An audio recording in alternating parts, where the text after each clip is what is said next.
At least 3 people were killed and 20 others injured on Thursday in a powerful blast at the Paan Mandi in Lahore's famous Anarkali market, where Indian commodities are sold.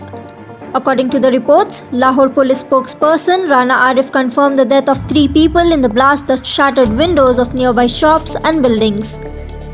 Speaking to the reporters at the site of the blast near Lahore's historic walled city, Deputy Inspector General Police Operation Dr. Muhammad Abid said, "We are ascertaining the nature of the blast. Over 20 people have been injured in the blast and shifted to hospitals." He did not rule out the possibility of a time device implanted in a motorcycle or placed at the market.